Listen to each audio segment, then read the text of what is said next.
Hello, hello. What's up? It's been a minute. Been a few minutes. It's been a very, very long time. I can't even remember the last time we did a show. It was either before or right after WrestleMania. Uh, Probably it, after. it was after because we ended up doing two episodes to review that one. I think that was our last one.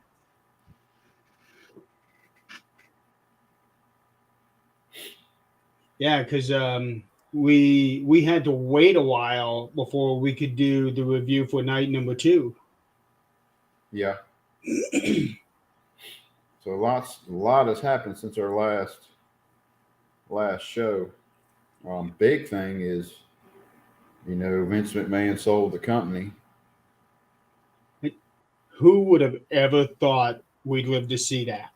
We had talked about it in previous shows about who we thought might buy it and all that.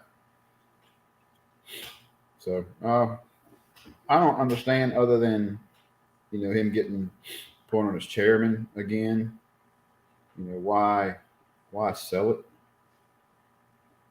Um, leave that legacy for the kids and all to run it. Because basically, they're, Triple H, Stephanie was running it, Yeah, for a while. I'm really surprised that they didn't enter some agreement because Triple H would have been the most logical person to buy it. I But don't know how much he had, to pull in. now But it's in the yeah, hands of the people that um, run the UFC. Uh-oh. Donald. Oh, don't tell me. here Oh, we go. you froze. Yeah, I went completely black on this side. I think somebody just got on the And you stream. just got new internet. Yeah, I think somebody just launched some probably Netflix or something. Okay. Took up some of the bandwidth. But Hi, Chris. But yeah, now it's in the hands of the UFC, and I remember there were a lot of people worried about it. Um, I remember some comments out there. Well, that's going to be the end of professional wrestling, which which I get that. Um, but they were on such a trajectory that it would have been it would have been suicide to stop it. well, the way the storylines have been going for quite a while, you get a lot of people vested in those good storylines. Of course, you got so many on the roster, you can't fill storylines for everybody because you just got too many people. It's unreal, yeah. Um, which leads to your release of a lot of key guys that have been around for a while. Uh, got released, and Like Dolph Ziggler. yeah, he was a big one. I mean, he was a workhorse. I was He, never a big Ziggler fan, but I was looking back on a post or something where the amount of matches he's had. I mean, it's over like 1,000. It's like just with the company in the past few years, but he ain't had a good storyline to you know go with. So I can see if he ain't got a good storyline, then you don't have those fans invested in that character, and it's just another body, to fill in a match somewhere. that's what they ended up doing with him. He was just another body, but damn, the matches that he would put on. Um, it's been it's been touted by many people that he had the best ever cash in on Money in the Bank when he cashed in on Alberto Del Rio. I want to get to the Seth Rollins uh, rival he's got going on right now, and I mean not right now, but we'll talk about that a little bit. Just in a brief thing is like I don't understand, you know, why they were pushing it so much. Because to me, the first match they had, what's the guy's name? Shinsuke. Yeah, Shinsuke Nakamura. It was like that first match they had the pay per view before this last one. I mean, it seemed like it was just thrown together real fast on the story. It's like I just don't know what they're doing. Well, a lot of them, honestly, have been like that. Um, because they're doing a pay per view every 4 weeks or premium live event, whatever you want to call them. And that's hard to keep coming up with something fresh. Now I like the Iron Man. What an Iron Man match? Was it Iron Man or Talking about this last one that they had, Yeah, that it was was a last man standing match. last man standing. Uh, as far as the match it goes, I mean, it was a pretty good match. It was. Wasn't by far the best match of the night, but Oh no. yeah. But it was a good match. But I still don't understand the whole pushing him, other than he's been around for a long time, Nakamura. He's kind of limited because of his English. He is. But the things that he does in the ring, um, I wish he would come up with a different outfit because that is a ugly ring attire. Ugly. Good Lord, is ugly. he used to not have an upper part. He used to just have the long trunks. Um, I don't even know when he started wearing that. Black and red, lightning looking thing. It just Well, not necessarily the colors, but it's like he's wearing spandex. Or yeah, rubber. It's like I understand. You got other folks that wear similar type things, but I mean, this whole V-neck thing opening up by the end of the match, it's all stretched out and hanging out, and it's like that is an ugly outfit. Something different. yeah, but it's what they go with. But I am glad that after all these years, that Shinsuke is main eventing these cards. Um, he has earned that. Yeah, I say he hadn't earned it. They just need to come up with some other gimmick you want to call it, some other way to get him really over, and if he's going to play a heel, really get him over and get the crowd kind of hating him. I don't think he'll ever hit the point of certain individuals like Roman Reigns and some No, other guys that people just can't stand. he's not gonna get the Dominic. He No, you're not going to get dominant heel, definitely, but you can still but pull I, it. I think what it is with Shinsuke is because he is so respected by the audience that they have a hard time really wanting to hate him.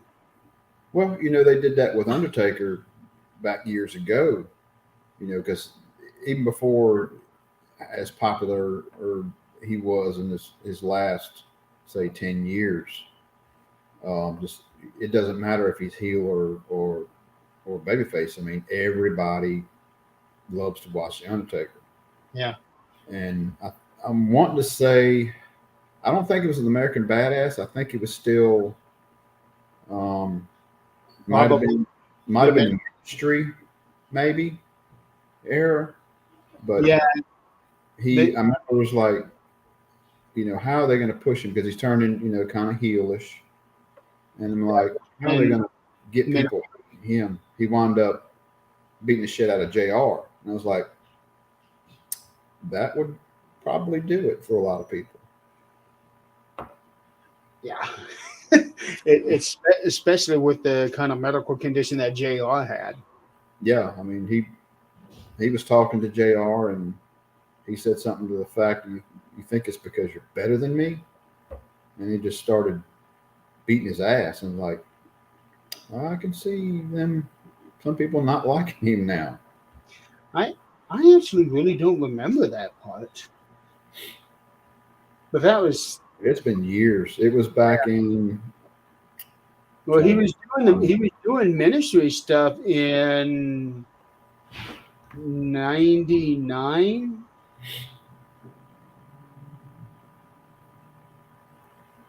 let me see if I can. Yeah, yeah, it would have been '99 because that was when Steve Austin was at his hottest. Yeah,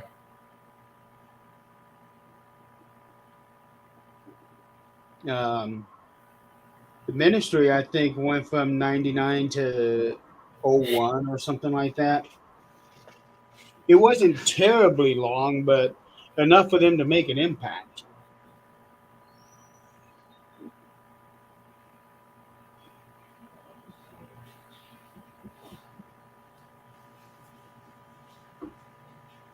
Big E boy. I guess he was American Badass. Oh yeah, he was American Badass in the early 2000s. 2001.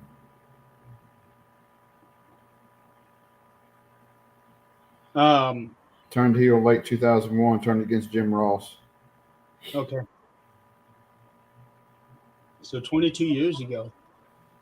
Yeah, Damn. Imagine when you start thinking about some of these things and realizing, oh, this happened 20 years ago, 30 years ago.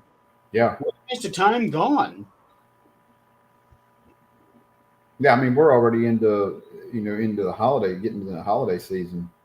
It seems like January was just here. Hmm. It's like this year has passed by quick, and it sucks for older people like me. It's like, shit. Yeah. I'll be 53. I just turned 52 back in September. It's like, damn,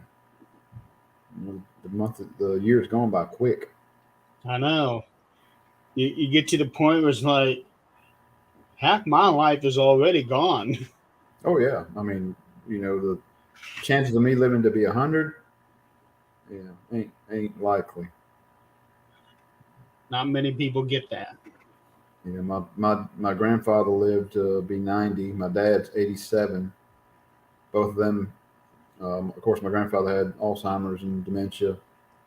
His last couple of years, and my dad's suffering from it now. So I'm like, that's probably in the cards for me one day, unless I can figure out some kind of supplements or breakthroughs or whatever to deal with that. Well, my dad is 82. Um, his mother passed away at 82. Um, and all of his no his youngest brother passed away, I think, at 79. It was just about a year and a half ago when he passed, and then he had a sister who passed away at 83 or 84 last year. So at least on my dad's side of the family, you get long lives. Um, but around 80, that's where it starts falling apart. Oh shit, I'm falling apart now. My knees, my joints, my body is just taking a toll over it's my own fault for what I've done and what I do, and your joints and all can only take so much turning and twisting and spinning and climbing and track and football and you know, And think of what it's like for these wrestlers. Oh, I know. It's like, they're done by the time they're 30, easy. A lot of them are. Especially your high flyers, I would say. Oh man, um, Shawn Michaels, he had it really bad with his back. Uh, Rey Mysterio, I'm surprised he is still going. I know. He's gained a little weight, but he's still. I mean, he's like he hasn't missed a beat.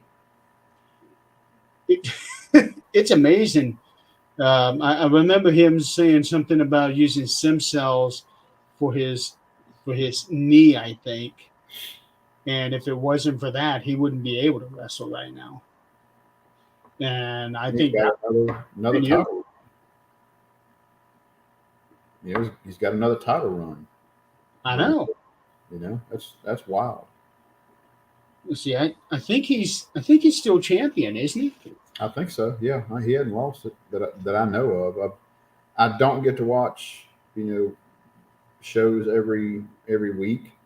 I try to get highlights and stuff on YouTube, That's the way TikTok. I had to change my cable, and I don't get to watch USA or Fox every week like I used to. So Yeah, I'm we like you, haven't had that's cable. We probably haven't had cable in 10 years. no. So this year has been quite different from previous years. Um, it wasn't until 5 years ago when they started doing international shows, specifically in Saudi Arabia, and then they also did one in Australia.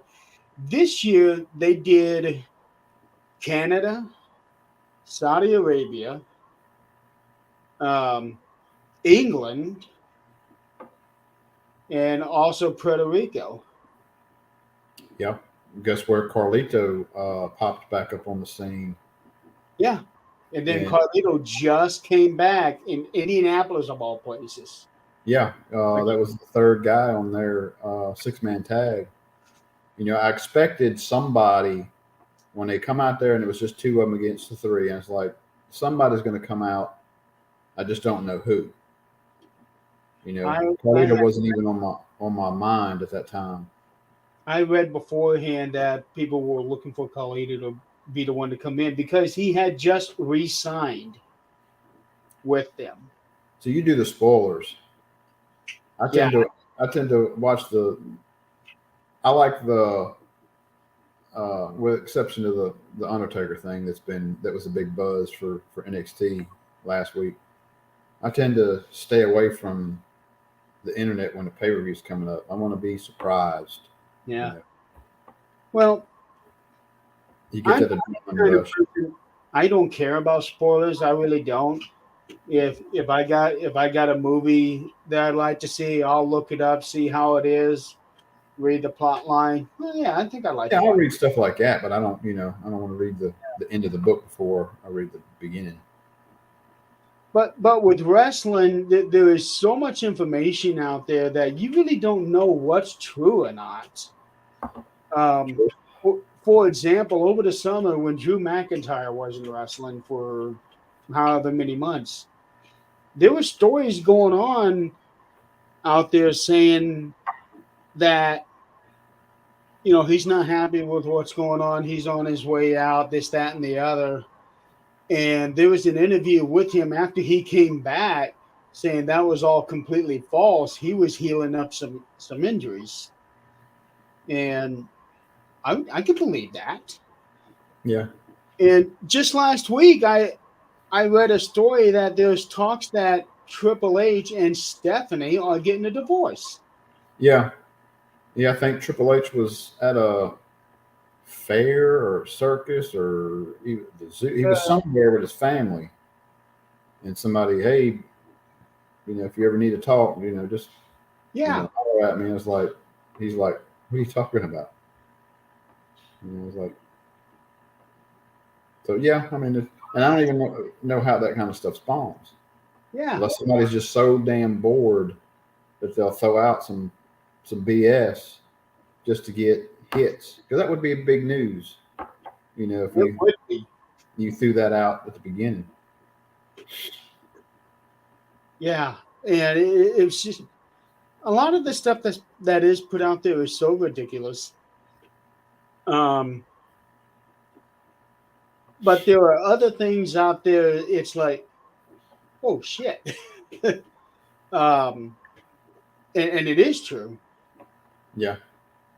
Like for example, and everybody kind of saw this coming, but he didn't really want to believe it just yet. But when Edge had his last match against Sheamus, and after the match, it was after the show ended. And after the match, he got on the phone saying that this was his last match in Ottawa or wherever they were. They were in Canada somewhere, and it was his last match in that particular city, and it was also his last match for the current contract, and he didn't know what was going to happen at that point.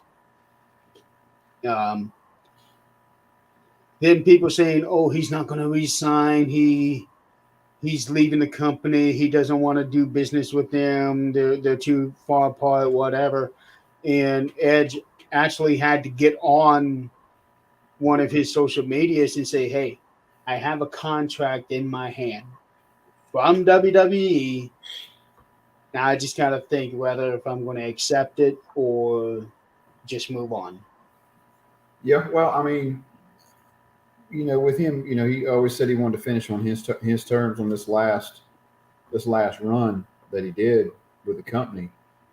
And then from what I heard, well, I watched the what's it called, the news conference at the end of the pay-per-view, and they were talking about Edge and Yeah, left on good terms. They wasn't no bad blood or nothing like that. So I'm sure he will be back one day. Without a doubt, he'll come back at some. I mean, it won't be anytime soon. as a wrestler, I don't think so, because he has said numerous times that he wants to end his career with Christian. And I think that's why he's in AEW now, so that Yeah. he can be able to end his career with Christian in that last match, whether if it's against each other or as a tag team. I would love to see him as a tag team. I don't think you're going to see it anytime soon.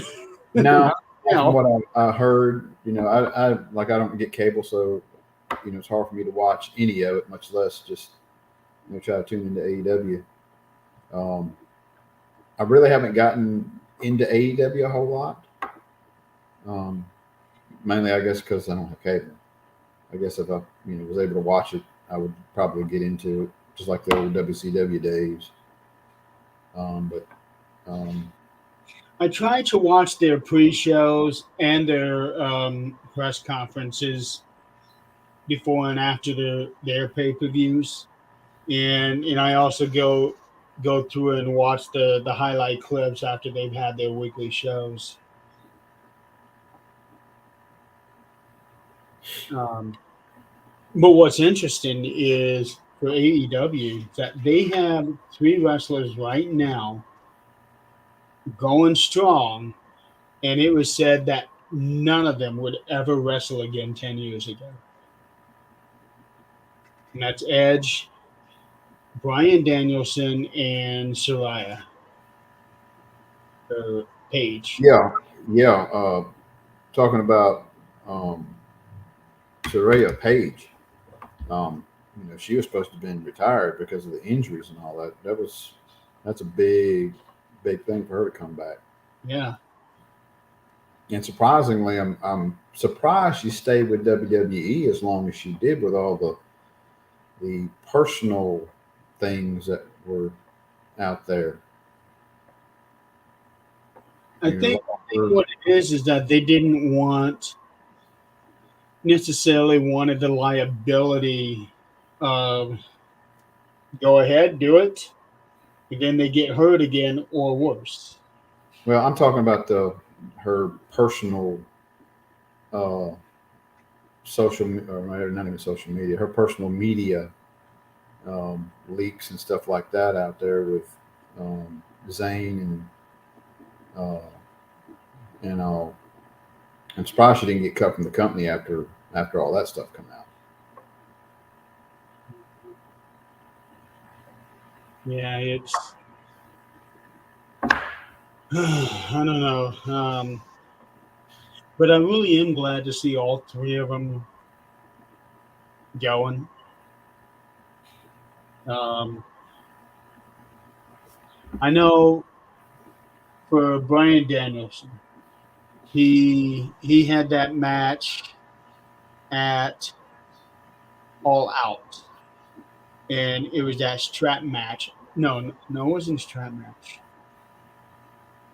It was a match where Ricky Starks, and he had just come back from his arm being broken, and he said in the press conference later that night that there was a lot of smoke and mirrors where they were able to disguise a whole bunch.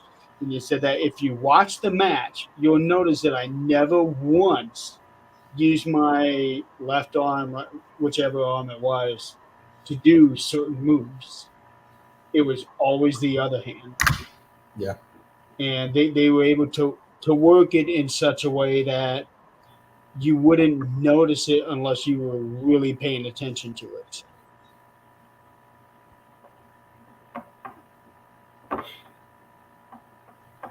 Um, and one thing about these press conferences, like, I like that they're doing it after almost every pay per view. I know for AEW they do, but WWE they were, and then there was a couple of them where they didn't. They didn't do it after Payback, and I can't remember if they did it after SummerSlam. Yeah, they But did it after They did it after Payback. I didn't see it. Yeah, they had it. It's on Peacock on replay. Oh, well, That's how I watched it. Because Jay Uso, he was, I don't know what he was. Oh, that was Fastlane. Okay. That was Fastlane. Okay. Yeah. Yeah. Oh, oh, yeah, he was. He was under the influence. From what people are saying, both of them were. Cody Rhodes was too. Well, Cody kept his composure. He kept. He kept his business mind. Going. He did, but there are people saying that he was drunk too. It's just that he could apparently handle his alcohol a lot better than Jay could. Jay, I'm thinking, oh man, he was way out there. Triple H had to be losing his mind back there. Yeah. Yeet. We probably won't be seeing Jey Uso in a press conference again for a while. Probably not. Yeah. But and watching the press conference, I mean, it was like, stop messing with the belts. Just put the damn things down. I know. It was over 5 minutes. Oh my God, just put the son of bitches down. I was thinking the same thing. I heard those belts clanging against each other more than I could hear Cody Rhodes trying to say what he was trying to say. And then not only was Jay messing with the belts on his shoulders, but he was also trying to do something with Cody's belts as well. And then the whole thing about whichever reporter it was, and he's saying you look like you're 21 or something like that. Yeah, I don't know. And the dumbest question that by far I've heard in a long time, far as a reporter asking a question about if she was going to defend the title against uh, Taylor Swift. And I was like, what? Where the hell did that come from? I remember that, and that took all three of them by surprise. Yeah, it's like, y'all know something we don't know about WrestleMania coming up? You're like, that's just insane. Yeah, that was. But keep in mind, Taylor had been very heavy in the news media these last couple of weeks because of her new relationship. Yeah, Um, for what that's worth. I'm one of those people that I don't care some celebrity's dating, especially Taylor Swift. Why is it big news? I guess for people that like Taylor Swift a lot, I guess they would, oh, it's big news. Well, the way that I liken to it is that Taylor Swift is to the world now what Michael Jackson was back in the late 80s and early 90s. I can see the comparison, Yeah. but I don't know. It's just like my daughter was wanting to go see her, on this last tour, and they were talking about tickets being just so outrageous. Like, that's insane. Oh, they were. They That's were. ridiculous to charge that amount of money to see somebody perform. But there's also a lot of scalpers trying to cash in on that too. Yeah, And and I think people were seeing those prices more so than the actual prices, but still the actual prices were pretty high as it was. yeah. We went to see me and a buddy of mine that I worked at the fire department. I've known him pretty much my whole life. We went and seen Striper on the Gulf Coast a couple months ago, and I mean it was like $32 Yeah. at most. It was like, I think that's what the whole price was, with fees and everything. And but yeah, I mean it's a good concert. It's small. It's small time. They're not headlining arenas anymore. They're small venues, casinos, but man, they I put on prefer damn good. the small venues. Do what? I prefer the smaller venues. I do Theater. too. Because because I'm always one to get down by the stage. Now, of course he was jokingly, complaining, it's like, we got to stand up. I was like, yeah, I'm not sitting down. I said, I want to be like right there, right by the stage. But and we had a good time. I mean, it was, it wasn't overcrowded. You had plenty of room to move around. That's the thing for me too. I don't want to be in a place where there's 20, 30, 40,000 people. And you're Now, all crammed in. right, that would be great for the performer because they're making that much more money. Um, but I like the smaller venues because it's more intimate that way, and I think it allows the performer to actually share the evening with the people in there instead of, okay, I'm here and I've got this whole sea of people. Yeah, Yeah, it's great, but I know a lot of the ones that have been around for a while, they like the smaller venues because now they can do some of their songs and then they tell stories and then go back to songs, tell stories. When you're doing stadiums, it'd be very hard to be able to do storytelling with the people because they don't really do storytelling. They interact a little bit, but it's on a grand scale. They'll throw out, everybody having a good time. Hey, we want you to do this. When we start playing, blah blah blah. But I can remember Metallica back in the '90s that I went and seen.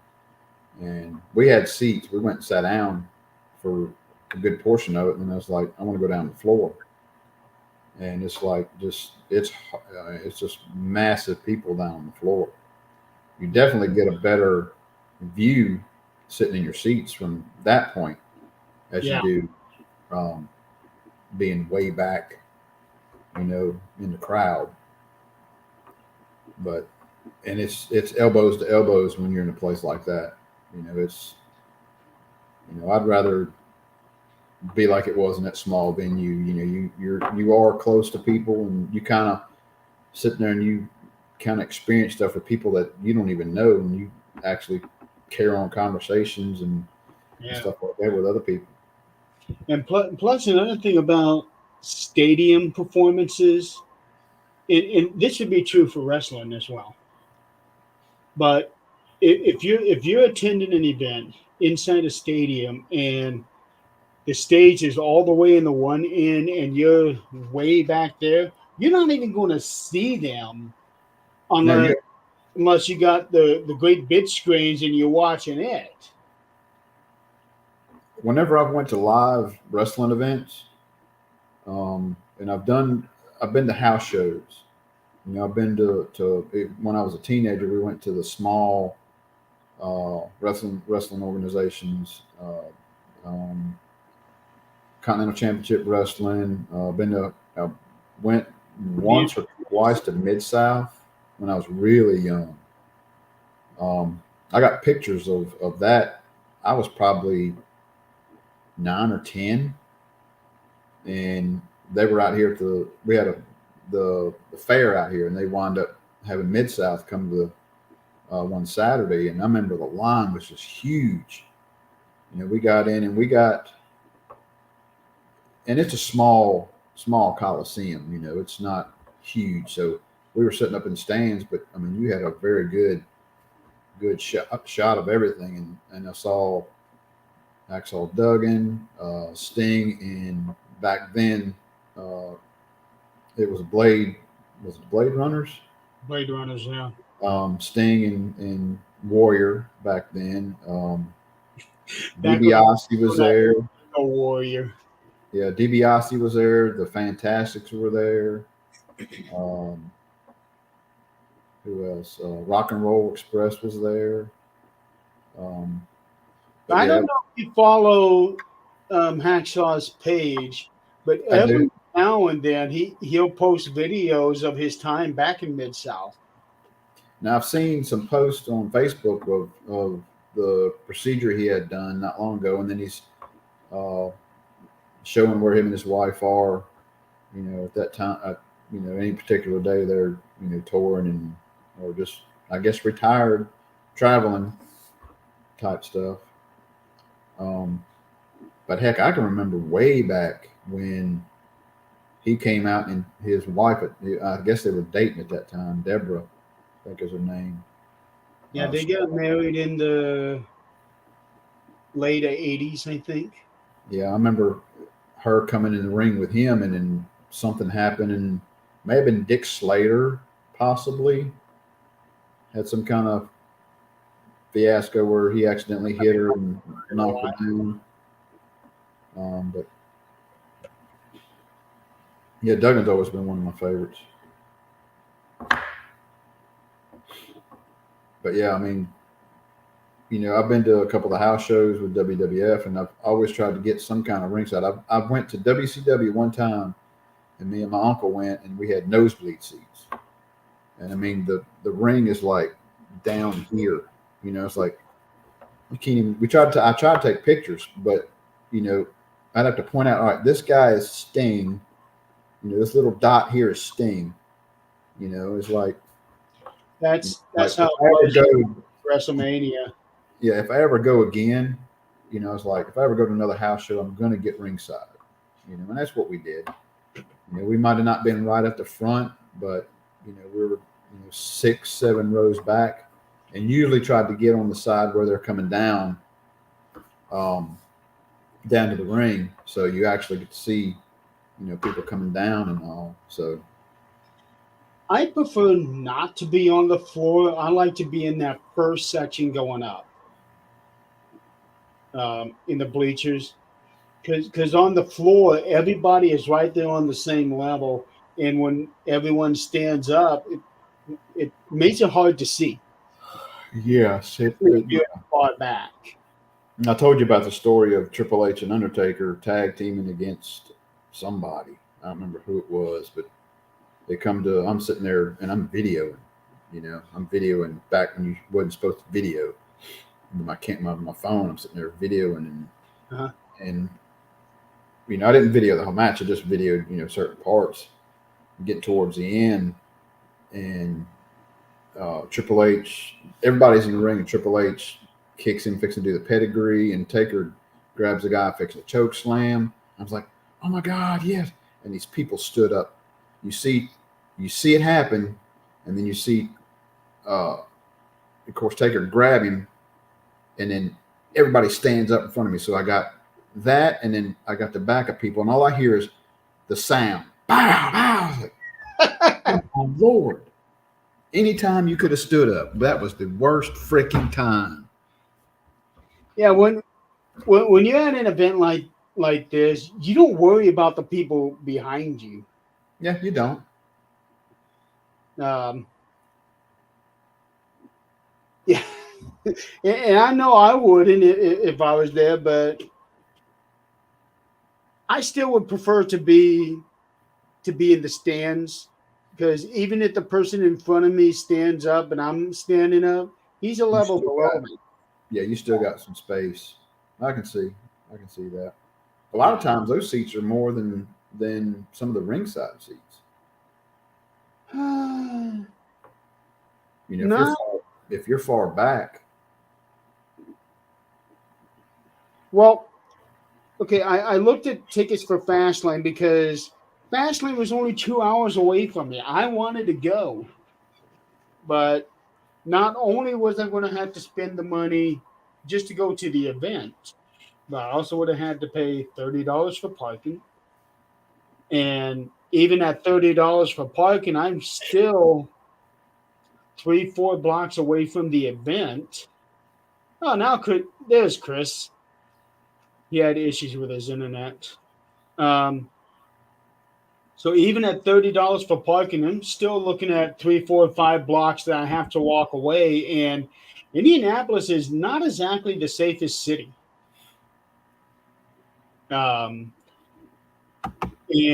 then I would have to spend $100 on hotel, which some people At least. Yeah. People said, well, you could have just driven back home. It's only 2 hours. Yeah, but I don't like driving at night. Not right now, I don't. And then plus after the event is over, I'm tired. And do I really want to drive 2 hours to come home? This is 11 o'clock at least. Yeah, just too much. And tickets, there were some tickets on the floor, but they were several $100s.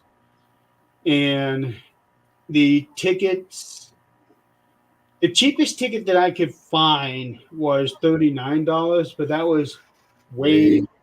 You might as well stay home and watch it on TV. Exactly. And plus, I got to watch the press conference afterwards. Whereas if I had attended, the only way I'd be able to watch the press conference is if I had taken a laptop with me and gone straight to the hotel. But I don't know if I would have made it to the hotel in time when the press conference came on. Yeah, because it comes on right after. I mean, it's there's no way. Yeah, like not even 20 minutes after the show. But it would be nice to see a live streamed or video event, where they're on the network or whatever, and see the behind the scenes stuff that we don't get to see watching at home. Every now and then you get something like that. What are they doing right now when there's a commercial? Oh man, I how have many people are out there cleaning up this huge mess that they just made? Who's putting the announcer's table back together? Yeah, I have actually seen where um, somebody was taking video during those commercials, and there was one with Kevin Owens and Sami Zayn. They were in the ring waiting for their opponents to come out, but we go into a commercial. So they are. Kevin was sitting on the top rope in the corner. Sammy's right next to him, and this is actually just about a week ago. Yeah, a week ago, Monday Night Raw. The Ludwig Kaiser, the real prim and proper guy from Imperium, the one that does that ring announcing for Gunther. He had some vignette that they were playing, and somebody had a camera on Kevin, and Kevin was asking Sammy, "What the hell is that?" or "What's he doing?" Something like that. And this was what they were playing on there while they were on commercial. And I'm thinking, we are here to watch wrestling. Just get the guys out there, let them fight, go back and bring out the next one. Um, but now we're lucky if we get 3 or 4 matches on a Monday Night Raw, a 3-hour show. Yeah, I can remember when Monday Night Raw first started, it was a 1-hour show, and you had 4 matches. there's a Now, lot of it's a lot of storyline and leading up and just extra extra stuff. yeah. You know, back in back in the early days, Mid South, they had little promos here and there, Hmm. but in the matches, I mean, you might have a decent match at the very end, before the thing goes off, where two bigger names are wrestling. But for the most part, it was big names fighting these nobodies. Every show, like, The enhancement talents. yeah, they're getting the hell beat out of them. Yeah. And that was how you got to know the bigger name talents. That was how you got to know them, how you got to know how they work. There was a there was a guy that he was a nobody more or less, and he would fight a bunch of different bigger names. His name was Mike Boyette, and I remember Jr. one night or one during one show, he's facing Mike Boyette. I said, could this be the night where he goes 74-0? It's like he's got this big or 0-74. Excuse me. He's got this long list of people that's beat the hell out of him. He hasn't won a match. I like the one comment that Chris said, Hogan versus Joe from the local 7-Eleven. Yeah,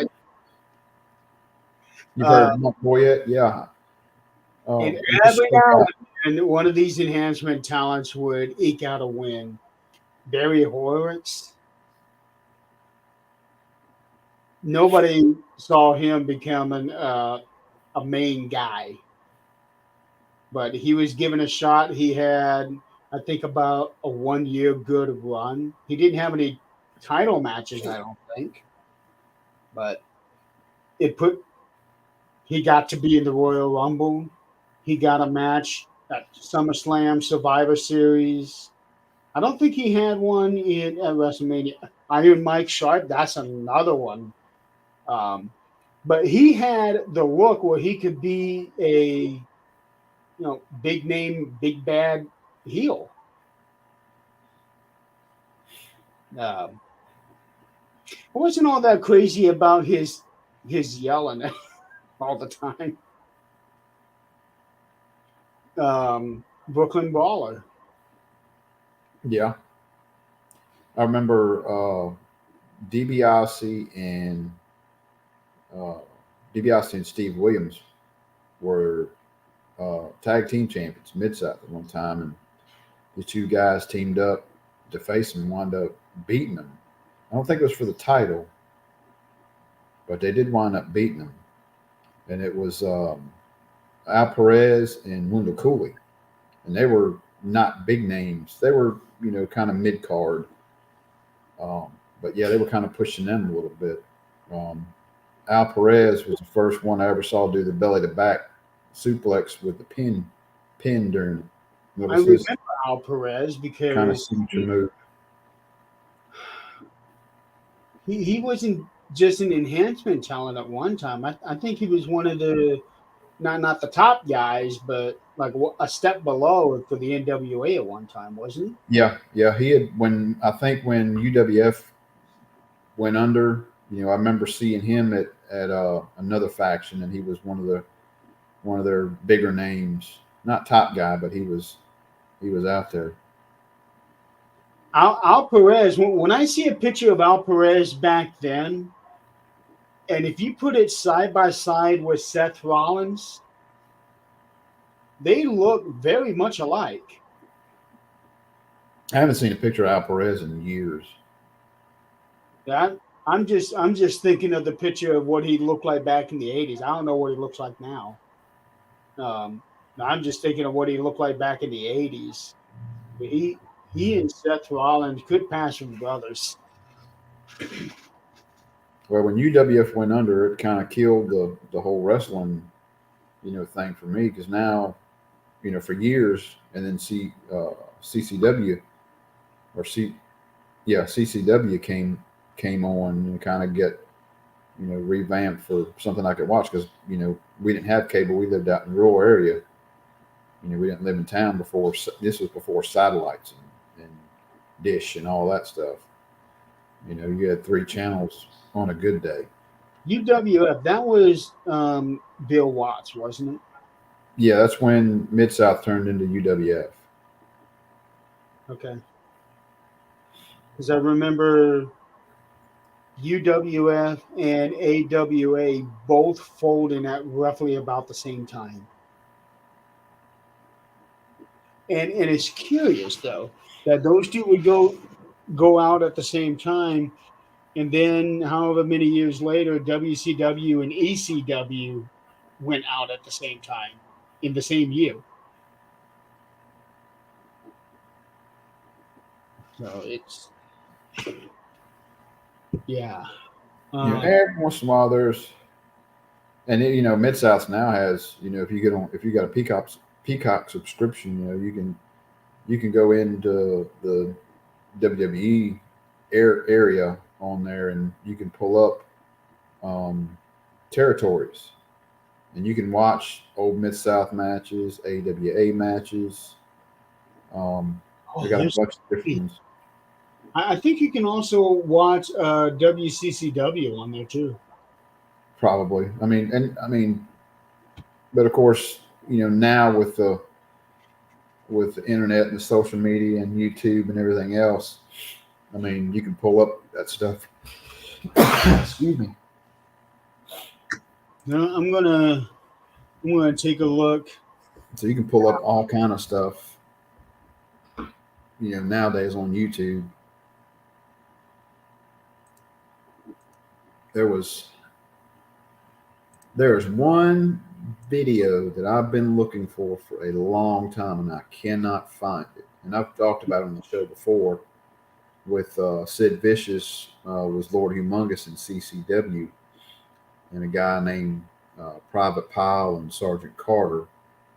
It was Shane Douglas when Shane was just coming up, and Lord Humongous, which was Sid Vicious, and tagging against this Private Pile and Carter, and they were kind of in cahoots with Eddie Gilbert, Hot Stuff Eddie Gilbert. And a matter of fact, Paul Heyman was there. He was called Paulie Dangerously.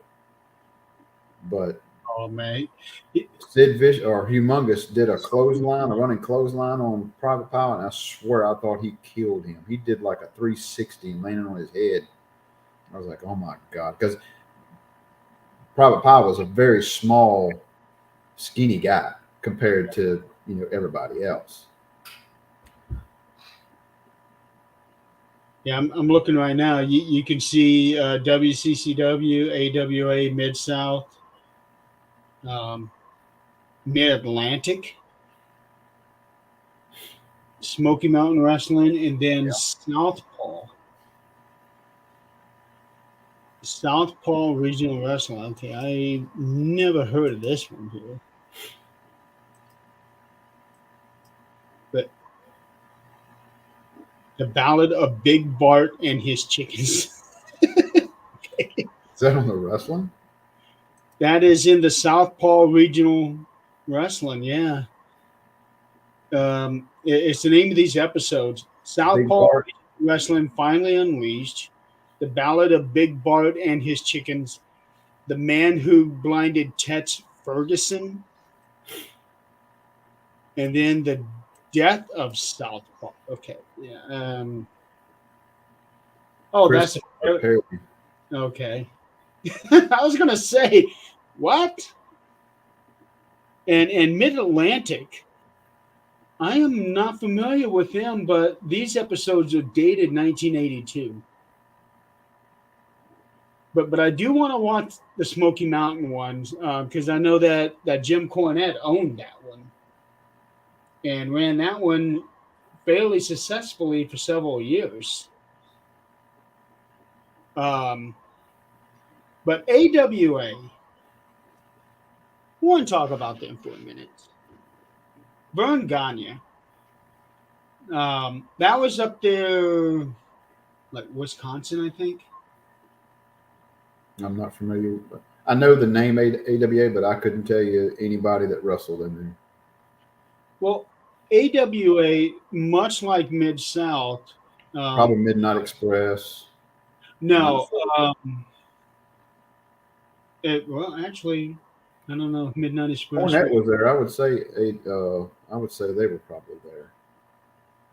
Well, AWA, they had a lot of big names that went to the WWF when AWA was folding. Hulk Hogan came from there. In fact, they were jacking Hogan around in those days because there was 2 times where he won the AWA World Title from Nick Bockwinkel. Okay. And both times it was taken away from him and given back to Bockwinkel due to some sort of technicality. In fact, I have Hulk Hogan's NAWA on video cassette in right here in this somewhere in this column. It's got a couple of his matches from AWA, and one of them is with Nick Bockwinkel where he wins the title. He walks out of the ring with the title, holding it up, and then the title gets taken away, given back to him. Oh, well, you did this. You got disqualified. So was it a work? Was it? Nobody really knows, but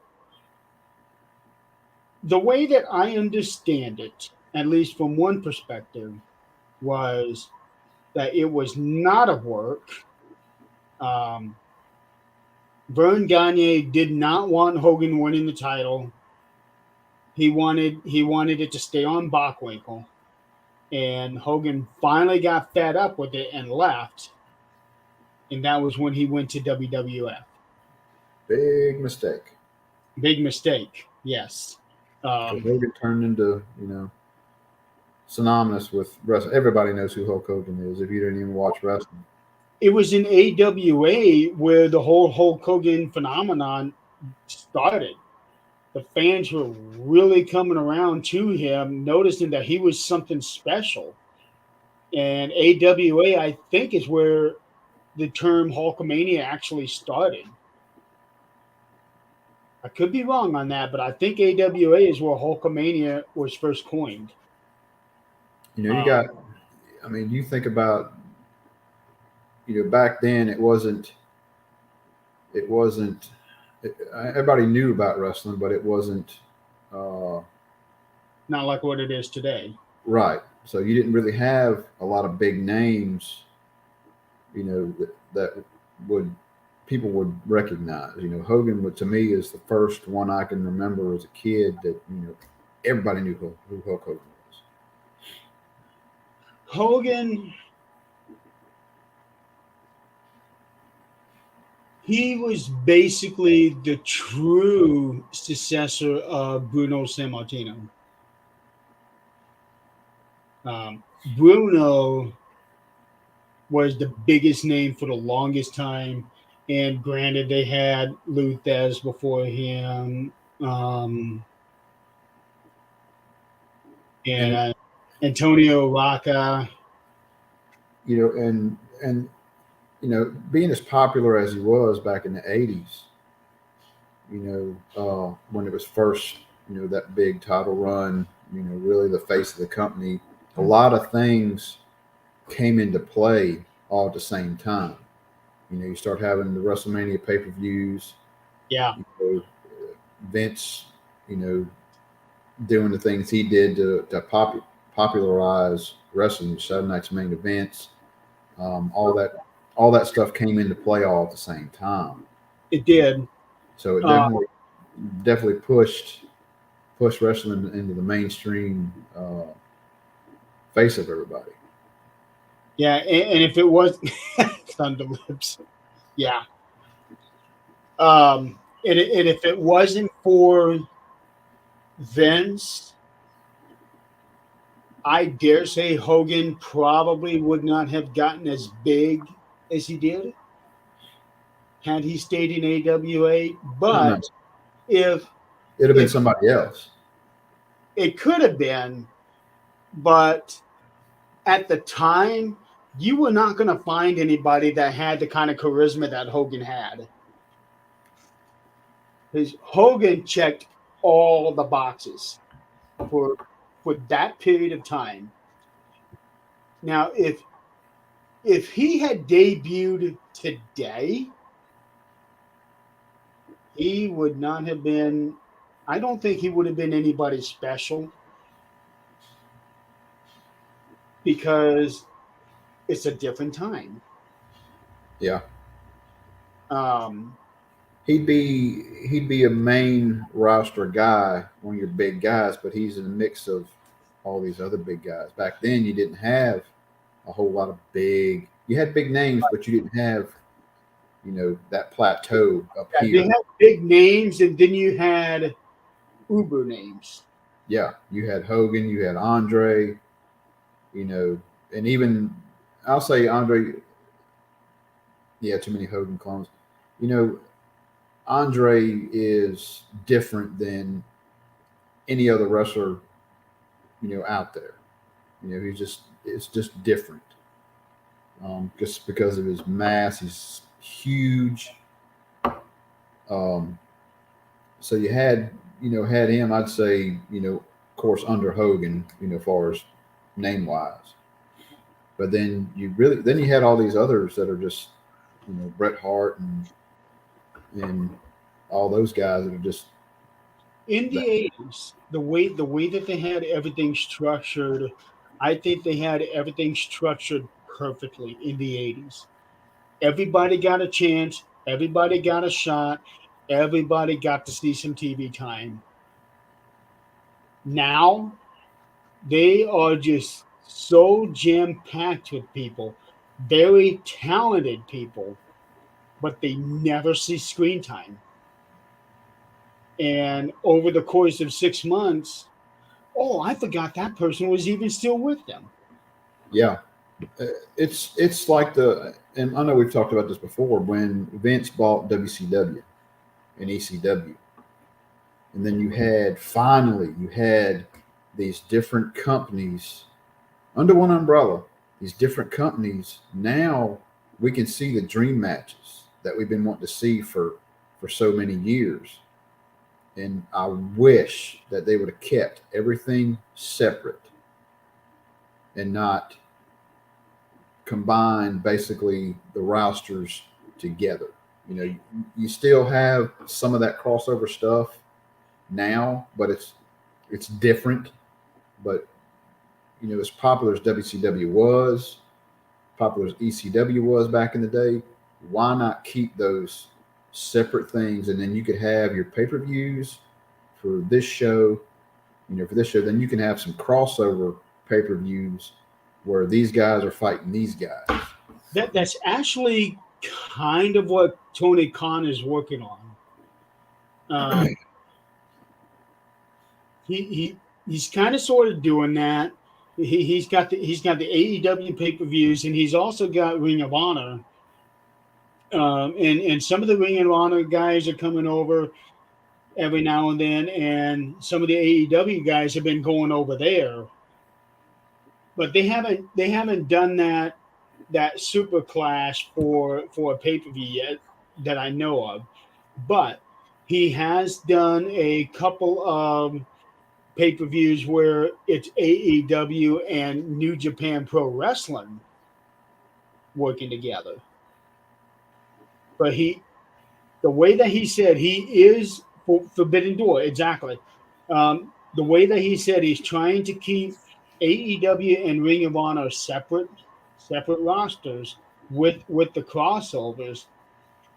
But now this is a big chance to get Ring of Honor up to that level with AEW, because Ring of Honor had given us today's superstars. Samoa Joe? Yeah, I think Samoa Joe is in Ring of Honor. Seth Rollins came from Ring of Honor. Bryan Danielson came from Ring of Honor. They have had so many big names, but because Ring of Honor wasn't exactly a superpower, they only had limited exposure. But even with that limited exposure, they still got enough from the magazine coverages and even from fans in the audience posting stuff on YouTube, that a lot of these wrestlers were able to get that bump. I remember watching a few Ring of Honors, and some of the moves in the matches, they were really good, but it's like these spectacular moves in the middle of the match that should be finishing moves, and people are kicking out of, 5 or 6 of these spectacular moves. And I'm like, it kind of, to me, it killed the spectacular moves, because they're all like mixed in together. It's like a clothesline now, just those holy shit moments. But there were like a bunch of holy shit moments. Yeah. Through the whole match. I didn't really care for that. And part. Happening for the last 15 years now, even on WWE, people kicking out of tombstones. Yeah, but these were like moves like jumping and doing 360 flips and power drivers and just crazy stuff that you would say, that's it, and they kick out and they keep going. It's like, that should have been it. Yeah, and then there are moves where they are just overkill on it. The super kicks. Yeah, and you got other moves too that, when you look at the finishing moves like Lesnar's and Cena's move, I mean, I was like, there's really nothing happening other than like technically a body slam. You're just doing it different. And I actually remember bringing this one up about Lesnar's move specifically. The F5. Chris Adams, I hadn't heard that name in years. Oh man, yeah. Chris Adams. Him and Terry Taylor used to be a tag back in the day, and Terry turned on him. Chris Adams, if I'm not mistaken, I think he did have a stint in WCW for a little bit. But he was one of those names that people were hoping would get a big push, and that never came to be. And unfortunately, if I remember right, I think Chris Adams is suicide. Give me just a second. There was that Chris Adams thing in the meeting and all that just reminded me of something I've been wanting to do on here for a while. I'll be right back. Okay. Like I was saying, I think Chris Adams committed suicide. I'm looking it up. Um,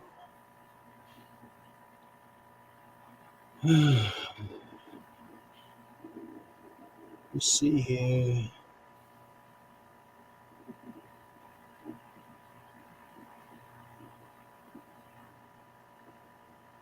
Oh no, somebody shot him.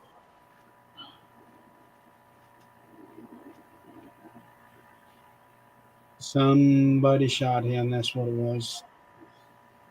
But either way, he was somebody that there was a lot of people that were hoping that he was going to get a big push, and that never happened. Um, Now I'm reading here that he once held.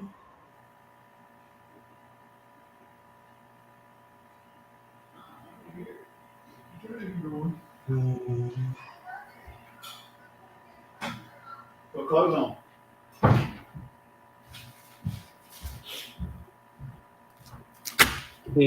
he performed for the UWA, where he held the light heavyweight championship of the World Wrestling Federation.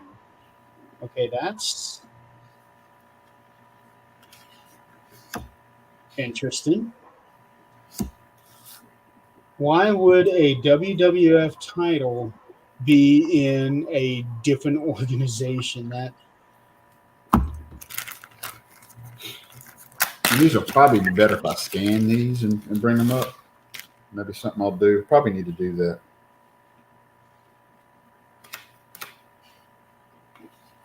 But anyway, this was back in the 80s.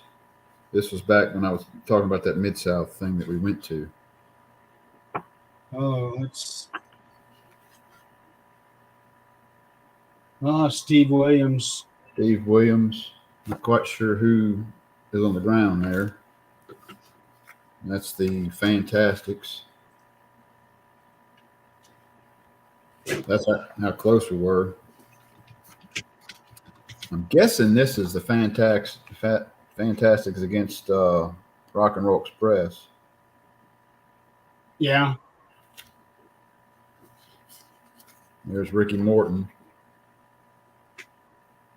And Ricky Morton is still going He's still going. Tommy Rogers.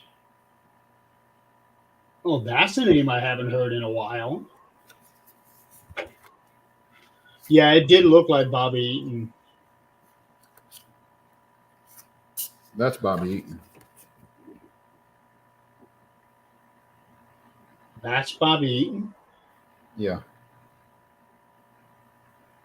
I never would have guessed. I'm so used to him having light blonde hair, bleach blonde hair. If I'm getting my names right, I may have them. I may be confused. Yeah, there's another. I guess I actually went to 2 Mid-South events because there's Tommy Rogers in yellow. I'm not sure who's in there with him.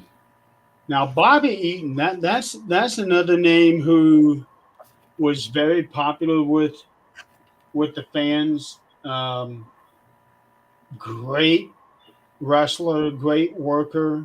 That's Sting back in the day. Oh, yeah. Back in the 80s. But Bobby Eaton never really got that big push. And the thing about him is he had one of the most dangerous finishers with that leg drop off the top rope. Tell me who that is.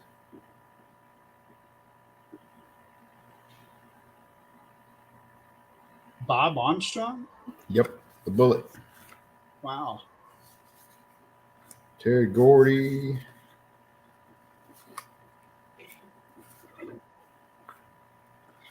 Seeing Terry Gordy and Dr. Death together, they were old junkyard.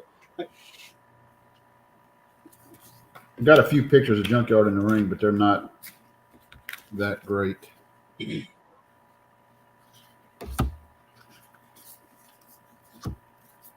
I've got an autographed picture of Junkyard from that photos right there, but I got to find it.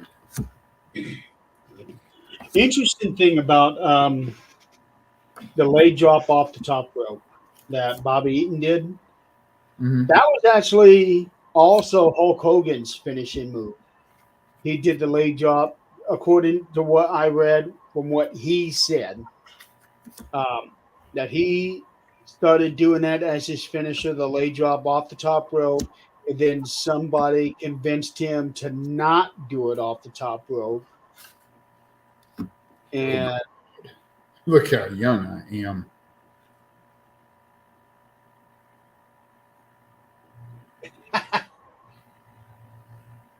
That's K-Dog. hard to believe he was the original Max Moon. I haven't looked at these things in years. Yes, Chris, I watched the trailer the other day for that, actually. I can't wait to see it. I've got one. About the movie on the Von Erichs. I have not watched that. I did watch the Cody Rhodes one not long ago. This was pretty cool. This was actually in Ackerman, Mississippi, at a little school. Okay. That we went to. That is Dr. Tom Pritchard loading his boot up. Now that's another thing about back then and today.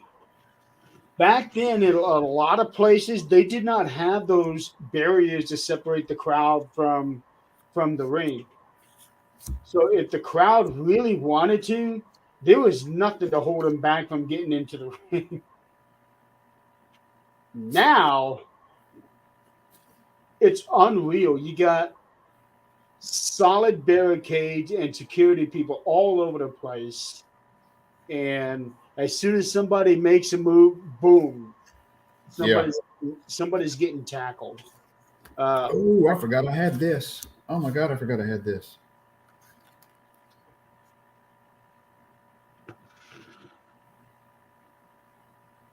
Is that Lord Humongous?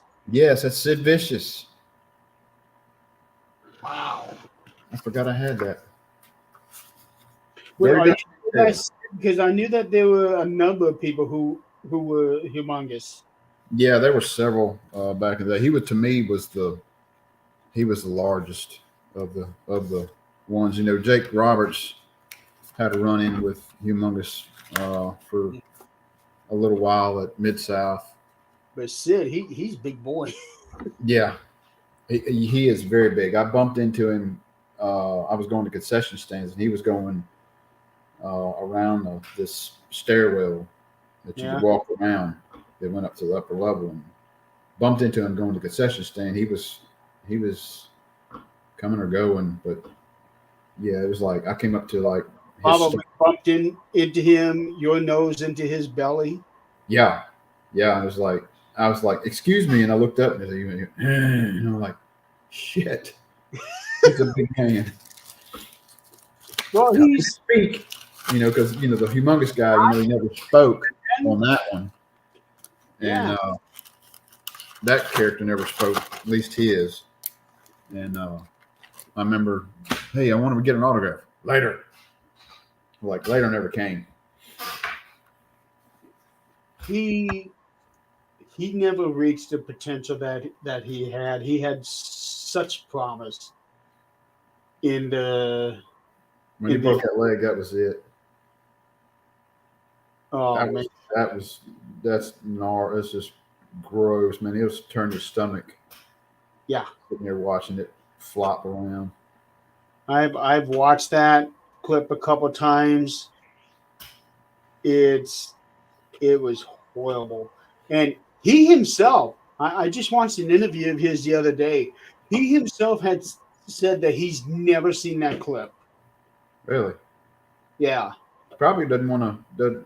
He lived it, so he probably don't want to relive it. I can't blame him. I can't. And yeah, Chris, that's exactly right. That's what I heard. After WrestleMania 8, he wanted to play softball, which a lot of people thought that was weird because playing softball, you ain't gonna make money on that. At least I don't think you will. I wouldn't think, but I mean, maybe that wasn't the thing. It was like, this is what my passion. This is what I want to do. Yeah, but softball contracts can't be anywhere near Major League Baseball contracts. No, I mean, and you look at the paranormal. We're both in the paranormal. We don't make any money off of that. We spend a shitload of money on it, but it's just our passion. No, but there's a lot of people that think they're going to make money off the paranormal. You ain't going to get the TV show. That's already been done. Yeah, yeah. Let's not go down that rabbit hole. Yeah, that's Sid had such promise, and I was so glad that he actually had 2 runs as a WWF champion. I was so glad to see him actually win that title. Did him and Taker fight? Yeah, WrestleMania 13. And I've seen that match. And here's the thing about Sid that most people don't realize is Sid has only had 2 WrestleMania matches, and both of them were in the main event. I follow him on Twitter. And I don't do Twitter that much at all. But I've got this. I play WWE 22K on Xbox, and you create your own characters. And I actually made a humongous character on there. And that's one of my characters. Yeah, he looks really cool. Yeah, I wondered how it would be like creating your own character because there's all kind of characters, and even though the characters aren't in the game, people make current characters in there. So there's a guy on YouTube that I follow, Ricky J Sports. He does seasons of Royal Rumble, and he's been doing it for about 2 years now, and very popular. Sometimes he plays it, sometimes he doesn't. Sometimes he just lets the computer do it. Sometimes he'll play it, and he does commentary throughout the whole thing. That would be cool. I'd like to get him on this show if I can talk him into it. Does he do the AI matches, and he's basically just announcing? No, he does the announcing himself. No, I mean, what I'm saying is, does he just let the computer play? Yes. Okay. About half the time he lets the computer do the playing, and then half the time he'll actually be a wrestler himself. Yeah, he's even created himself in the game. That's cool. I never thought about that idea. Yeah. But talking about, you found old school wrestlers. Yeah, I've looked up all kind of old school. I got Skandar Akbar. I just got him last night. Of course, there was no Lord Humongous out there, that I could find, so I made one. I actually pulled a Sid Vicious and used him to create there was already a Sid Vicious character somebody made, so I just pulled him and changed a few things. It changed his attire and all. Yeah, I've got all kind of old school, and I got some. You got a Bruiser Brody.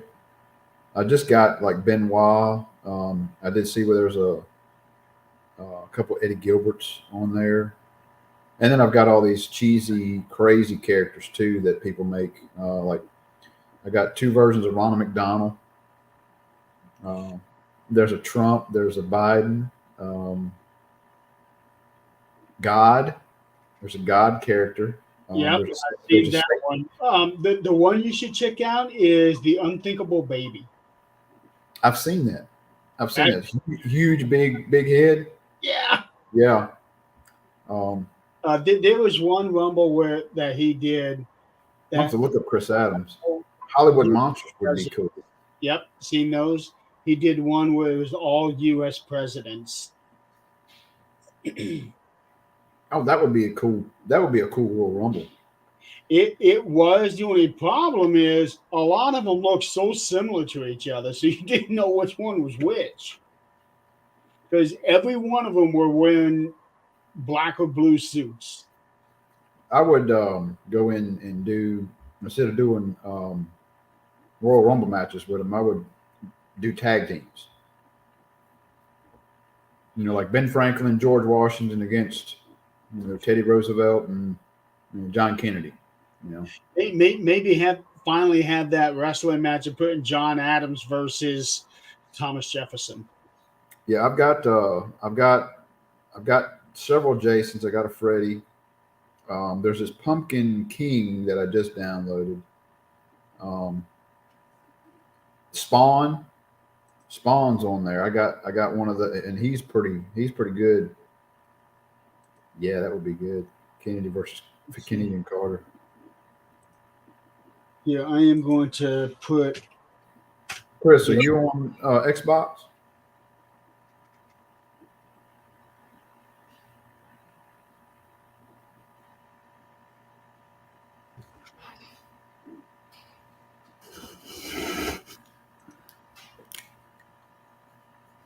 But yeah, Ricky J Sports. I really like Ricky his. J Sports. I'm gonna write that down. Well, here's the link to it. I can't do links off of here. Oh yeah, I can. Well, actually, I'll do one better for you. I will put it in our Chat. chat. Because one of these days, I would like to get a hold of him and see if I can get him to come on to this show.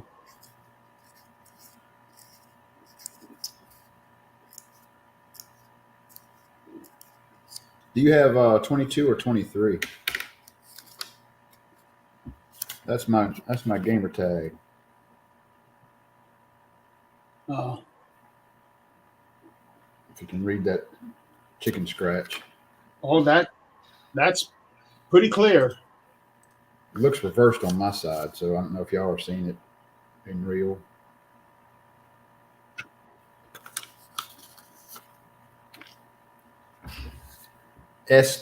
STRYPER and then 447s. That's my gamer tag. Hit me up and we'll play some wrestling together. That'd be cool. If we can get Jeremy over here to get in there. Hang on a second. I got some jackass that is trying to. Capital. It's got a picture of Southern Paranormal. It's got a picture. Yeah, I ain't got that shirt on, but.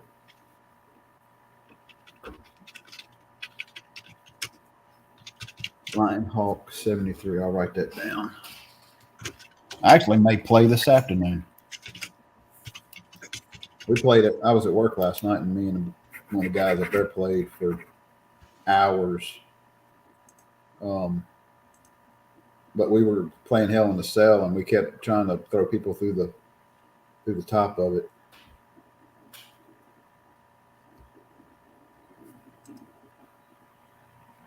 Got Rhea Ripley. A couple versions of her on there. I've got 22. I haven't bought 23 yet.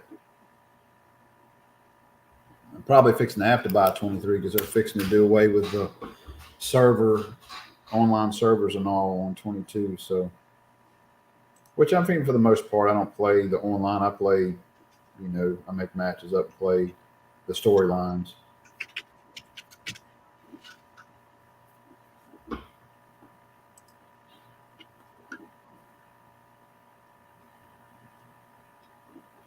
I don't have a reel without the goth.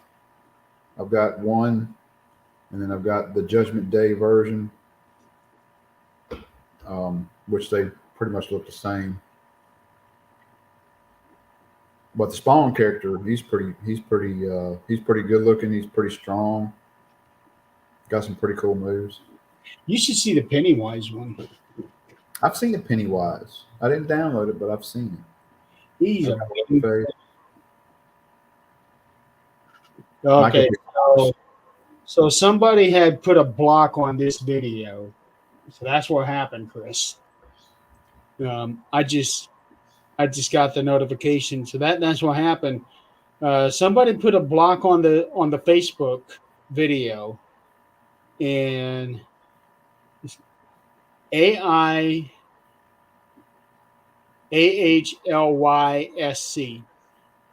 It is an Arabic page.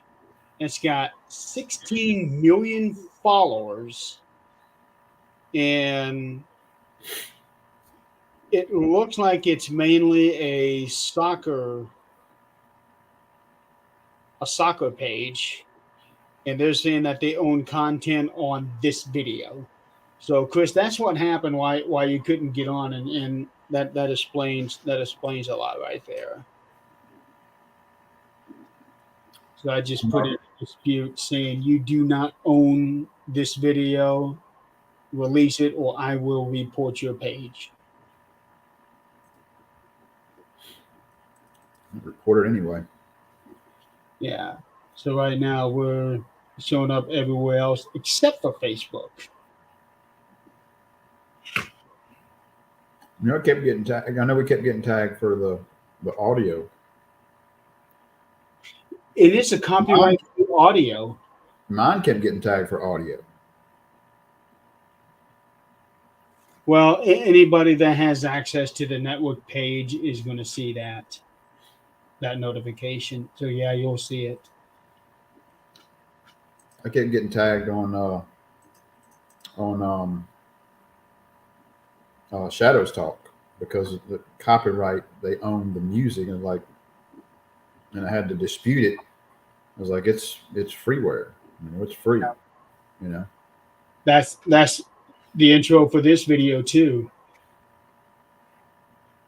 And the problem is when they do that, it takes everything off of Facebook, even though it's still showing as live on Facebook. It's blocked, so people can't see it, but it'll still be there. You just And can't.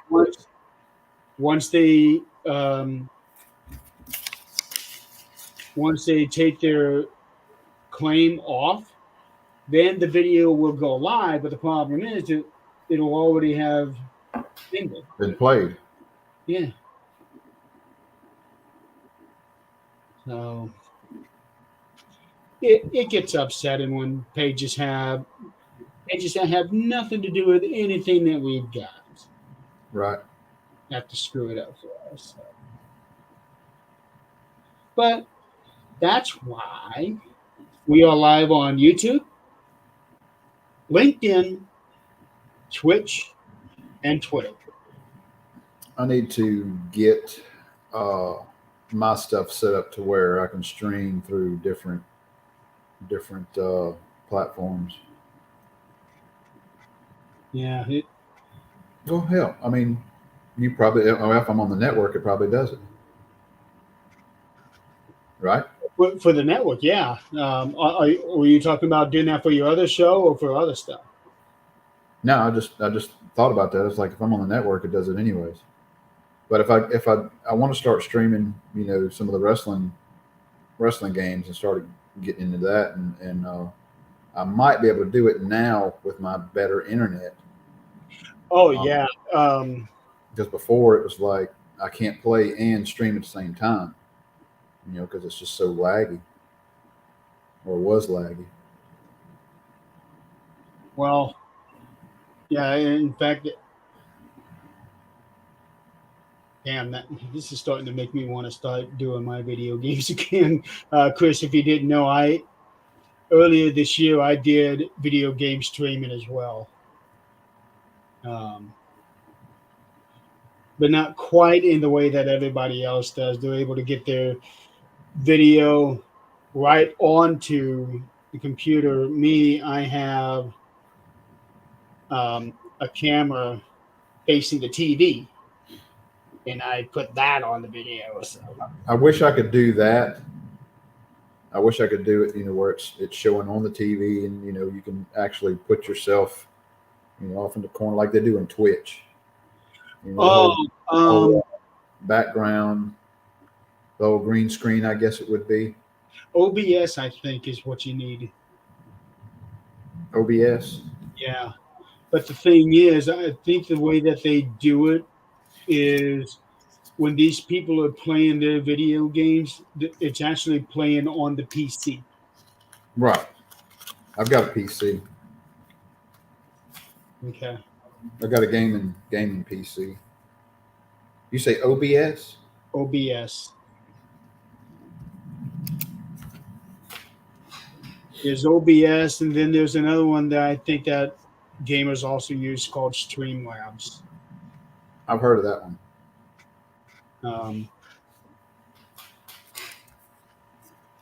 And I actually have, I think I have Streamlabs downloaded. I don't remember, or I may have already gotten rid of it. I can't remember.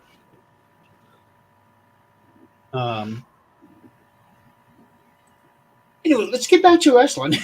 Yeah. After all, this is a wrestling show. The big thing, I don't watch NXT a whole lot, but I tuned in Tuesday through TikTok to a person that was streaming live on it, watched NXT live. Of course, in the chats, they were talking about, people were talking about Taker's not going to show, blah, blah, blah. I was like, yeah, he probably, he might not. And I was like, and I'm thinking to myself, that would be suicide for them to push that, put that Advertise him. teasers out there and not have him show up. That would be network suicide. Yeah, they advertised he's going to be at NXT. Well, they advertised him, John Cena, Cody Rhodes. Who else did they advertise for that night? Cena was there. Taker was there. Gosh. Cody?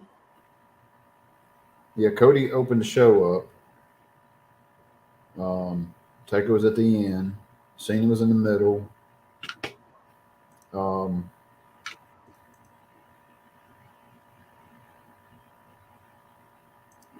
Was Jimmy Uso was there, wasn't he?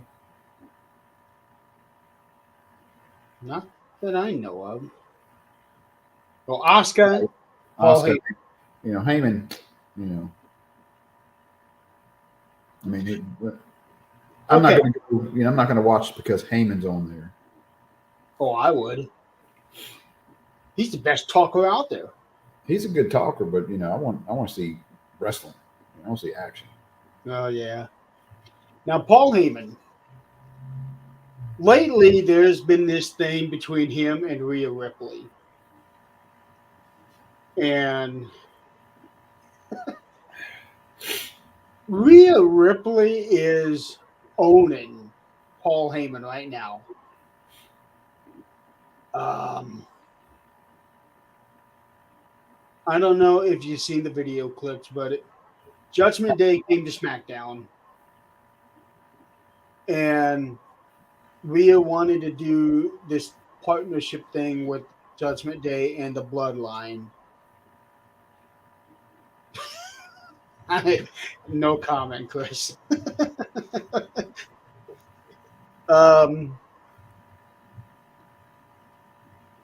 the way that Rhea talks to Paul, she is just completely owning him, and at times it seems like he is speechless. That she had the audacity to say what she does to him. Yeah, I've noticed she's kind of stepping up with the Judgment Day and kind of calling the shots Yes. here and there. Well, because when she was gone for a few weeks, Judgment Day started falling apart. Um, Dominic lost the title. Finn got hurt. Then inevitably they lost the tag titles. But that wasn't because Rhea was gone, because he was right there in the thick of things, along with JD McGon. Whatever his name is.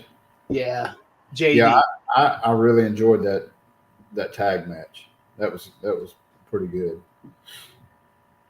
He looked like he hit Damien's knee way too hard. Yeah, I it thought for did sure. buck. I Yeah, this thought, is the thing. he, It bucked. yeah. um,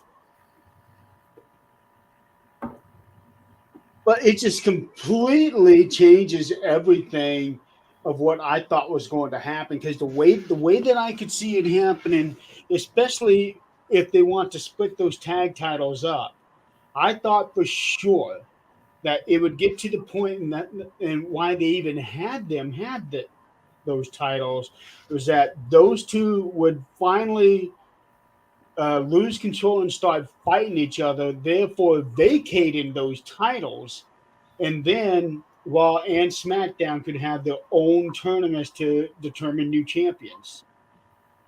I thought for sure that's what was going to happen, and Let, now let Cody me and Jay have them. let me ask you something. You know, you got Seth. You got Roman Reigns, Universal Heavyweight Champion. Um, he's carrying around two titles, Well, or was at one yeah, time. he's got that gold belt now. Right. He's got the one belt, and now, of course, they started the world champion thing again, and now Seth Rollins has it. So, I mean, in storyline, how did they basically separate I Roman as? I think what's going to happen is that it's still going to be technically the two titles until Roman loses it, and then they're going to do away with the Universal title now that they have the world title. And it'll Uh, just be the WWF or WWE title yeah, but I think they're holding on to that Universal name. because of the reign length. You know, they're going to have to separate the tag titles. You know, just At some point, yeah.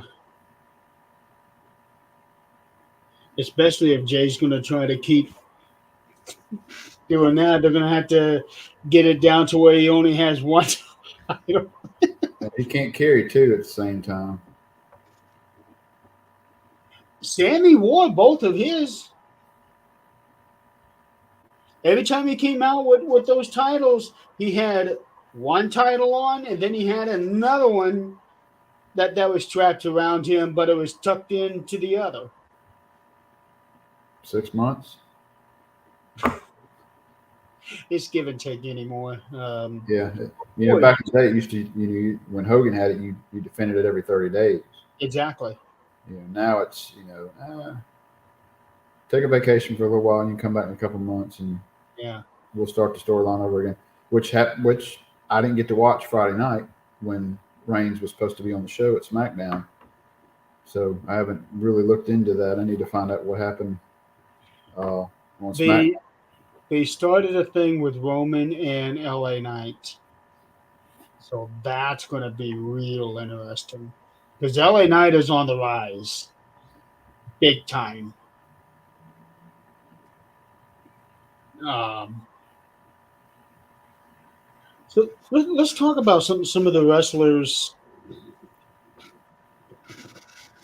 that are getting ready to hit that next level. LA Knight's there. He's got the fans in the palms of his hands right now.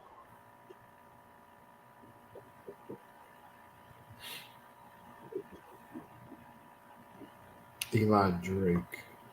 That's that's who LA Knight used to be when he was in Impact. When he was Oh, in okay. that was his name, Eli Drake. Yeah, I see them pushing LA Knight because he's got the fans behind him. Oh, he does. And I think to me, it'll be him and Roman down the line, and Roman will win.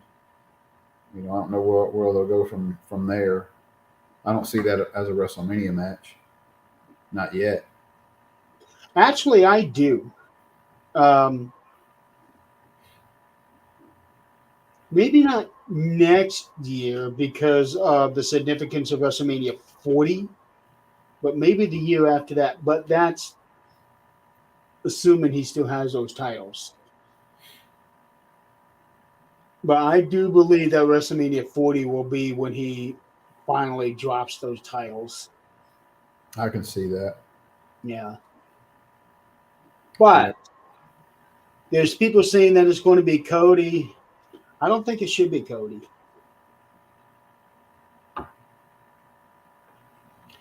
I don't think it'll be Cody.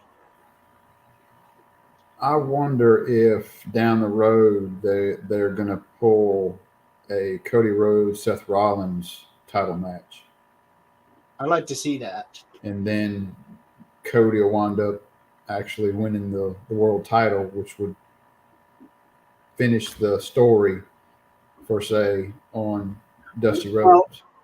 the story is for the WWE title, not the world title. So he may win the world title, but it's the WWE title that he wants.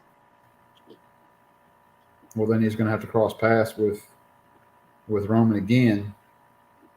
He actually did Friday night. Did he? Yeah. P and J had just defended the tag titles and they were coming back. Then they were met with the bloodline and they came out and just did like a little stare down and that was it. That's going to come back at some point in time. It is. It And is. and to me, I could, as popular as Cody is, that would be the WrestleMania match I'd want to see. I'd want to see Reigns and Cody again. I know it's already been done, but Yeah. I'd like to see it done somewhat different, not just a regular match. Maybe a Hell in a Cell, or maybe even, you know, you'd only do Elimination Chamber, but some kind of special stipulation. It has to be a one-on-one match because for Roman, he needs to lose the match in a singles non-gimmicked match. That's the only way to do it. Because the other guy has to prove that he is better than Roman. And I don't see it being Cody. Because when I think of WrestleMania main event, yeah, Cody had his moment. He won the Rumble. Cody had the title match. But when you look at the marquee, especially for WrestleMania 40, this is 40 years. This is a huge milestone event. Roman versus Cody, to me, is nowhere near the marquee of Hulk Hogan versus Andre. You would have to do Roman versus The Rock. That's the only way they can do it. Roman versus The Rock is going to be not eye level with Hulk and Andre, but a step below. Well, it's a That's different the time closest we're too. gonna get. It is, yeah. Because I had actually done a glance over of all the WrestleMania main events that they had, and for their time, these were the biggest stars of that year. Um, Triple H and Randy Orton 1 year. Um, Batista and Triple H. Batista, Triple H. But here's the thing. Yeah, they were the top stars of the day. But when you look at the overall picture, the anticipations for these, I don't want to say the anticipation, but the names in those matches don't come up to what they were for Hulk and Andre. To me, Hulk and Andre is the biggest, not just literal, but is the biggest WrestleMania match of all time. There were That, no two bigger names ever. that was WrestleMania 3, correct? Yes. Well, I don't know. That Hogan and Warrior match was huge. Well, they were right up there. Um, but Triple H, Batista, that's not up there. And that's not discrediting them. That is in no way discrediting them. It's just what it is. But the only way that they're going to do that for WrestleMania 40 is they have to put it Rock and Roman. That Now, would be mega huge.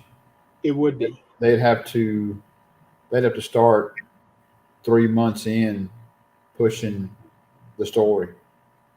Yeah. You can't leave that for a month. You build up that hype for about 3 months, and then it's going to be mega huge. Well,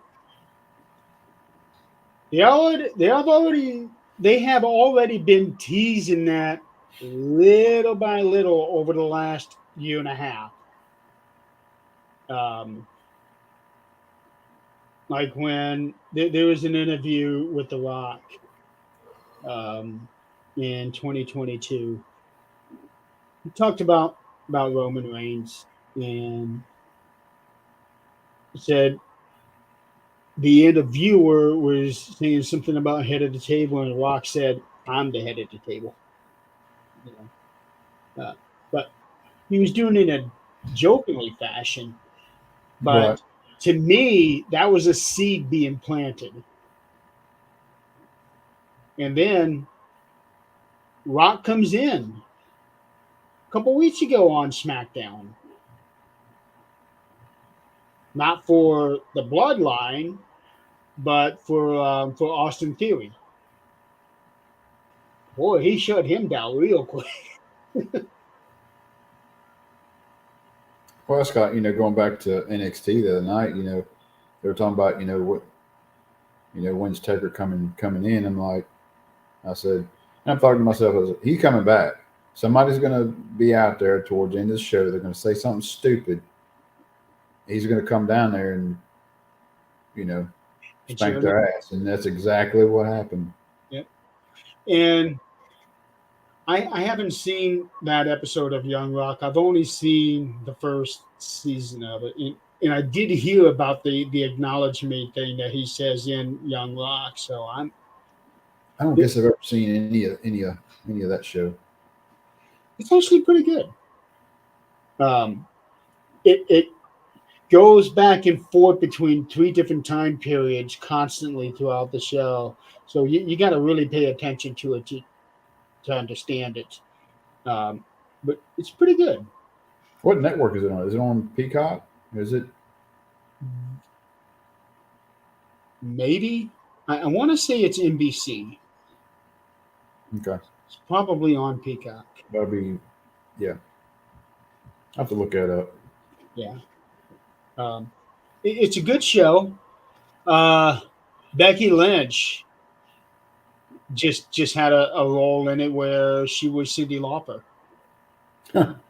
Yeah. So that should be, it's canceled now? Okay. So that I can catch up. Yeah, I enjoyed it. So I can't wait for the second season to come out on DVD. It might already be out on DVD. I don't know. Um, I don't stream, Chris. I don't subscribe to any streaming channels. No, I don't want it to be where okay, I'm paying so much a month, and I'm watching a show, and I'm in the middle of a season, and then all of a sudden they take it off. Now I can't watch it anymore. That ain't gonna happen with me. I'm buying the physical DVD. I've got a big ass collection back there, and now I'm gonna watch what I want to watch when I want to watch it. Jeremy's like me back when cassettes were going into CDs. I'm like, CD's gonna be the new thing. He's like, no way. I mean, I've got too many cassettes to, go and buy. I said, these are a lot cheaper. I said, it'll never happen. I was like, yeah, it happened. And now, now it's all digital. Everything's digital. But yeah, he's like me. I was like, I was old school. I refused to buy CDs and buy a CD player. I had All cassette my CDs back there. had DVDs. No, those are CDs. Okay. In fact, you see this one right here, that big tall one. That's the Michael Jackson Ultimate Collection one. Oh wow. Yeah. Laser discs. Yeah. I had a laser disc, but I don't have it anymore. I actually had one. Very much like a vinyl, but Yeah. it's a super CD. Yeah. Now, LPs are coming back. Records are coming back as collectibles. And Oh, they've been back, I've and got, I've got several. Now I'm trying to, when I have the extra funds, I try to go back and try to find the old stuff that I had, cassettes. Yeah, Betamax. there, Remember when Beta was out? there is one EP um, that is out on vinyl. It's a Richard Marx one, and it's songs like um, vault songs, like songs from the vault. It's got four old songs that he wrote back in the '80s. He never put out, but he recorded demos of them, and he released them only on vinyl. And I would buy that, but I don't have a vinyl player. And plus, I want to be able to have a way of taking the songs off of that vinyl and putting it on my computer. Um, Now you can get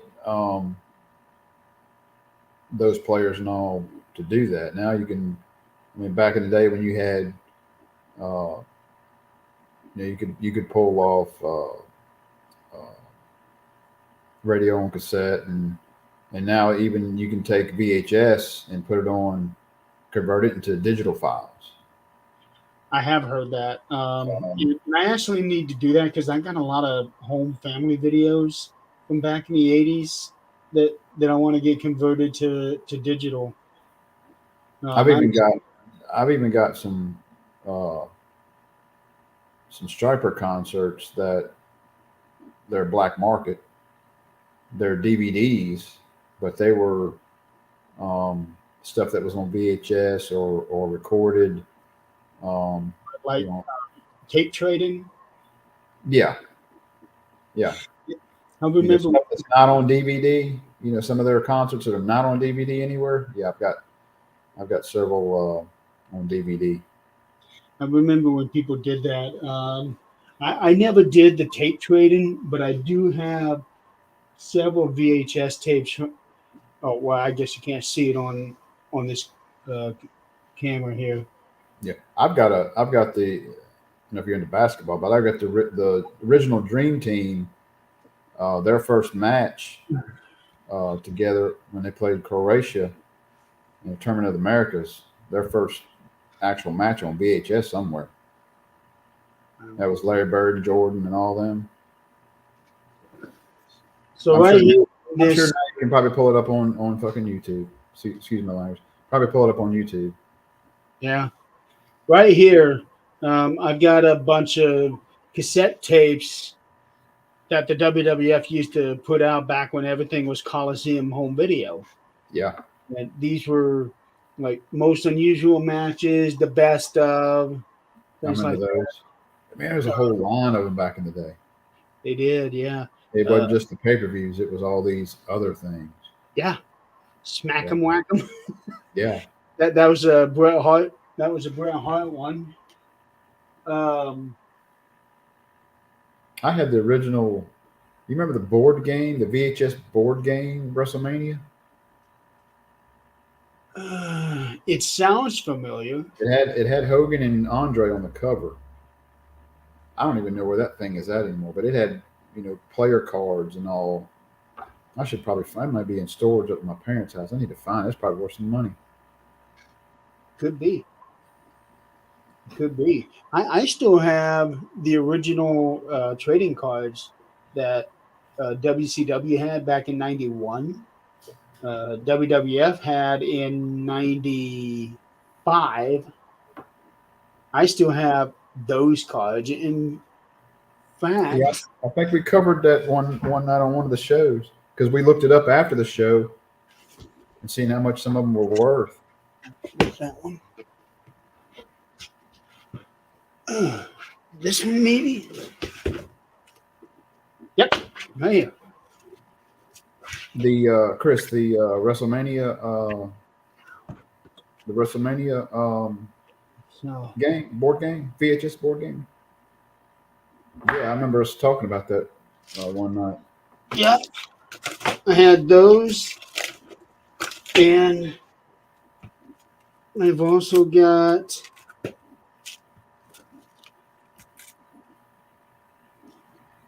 the WCW ones. WCW. Yeah, these are the WCW ones from back in '91. Yeah, 91, 92 to 94, 95. Trading cards were.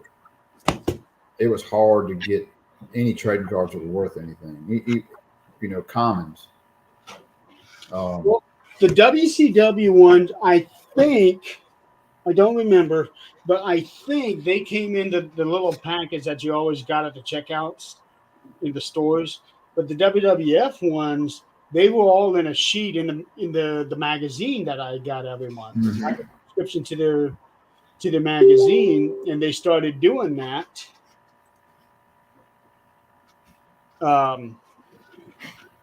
Yeah, action figures are big too now. They have been getting popular again. Good Lord, they're expensive. I haven't noticed the prices, but Of course, everything's expensive now. it is. It is, but What are you doing? nothing we can do about it, unfortunately. Nothing we can do about it. Oh wow, we've been at this 2 over hours. hours. Yeah, I'm fixing to have to get off, spend some time with the wife. She's actually off for 2 days, and I'm off for 2 days, so it's a rarity that both of us are off at the same time. And we got a house full of kids. They're all home for fall break right now. So, Chris, I'd like to see a picture of that AWA ring. Oh man, that's I got bet that's not going to worth some cash. Yeah.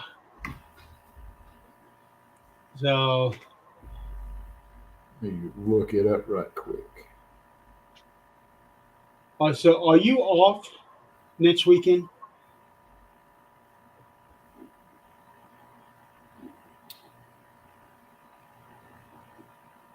I work Tuesday and Friday. I'm off Saturday and Sunday of next week. Man, how about if we try to do another show next weekend? That's Oh, wait a minute. Hold on. It would have to be on Sunday because I've got the Para Unity convention on Saturday. I can do Sunday. Okay. Yeah, so let's try to do Sunday.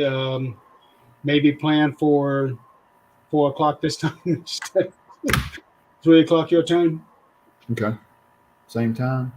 Yeah. Sounds good.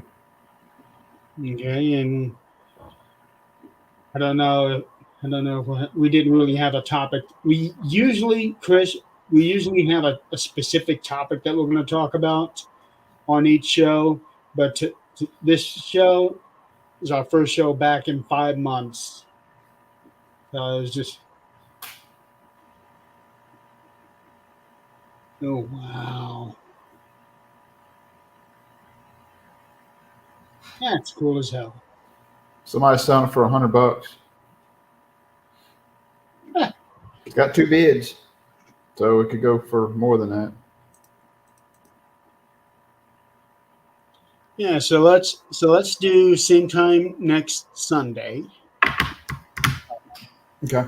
That'll give me enough time to work on my book, at least get half of the day's writing done before then, and also give my daughter a bath to get her ready for school the next Cool day. stuff. I got you. Yeah, well, today I was gonna wait until after this show to give her a bath because we were gonna end at 5 o'clock. Then when you say you needed to push it back, and I was like, I'll go give her a bath now and then come back. And Well, it sounds good. all right, so any specific topic you want to talk about next week?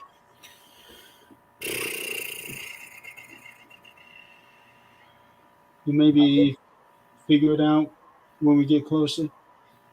Yeah, I mean, talk about, I guess, the pay-per-view coming up, maybe.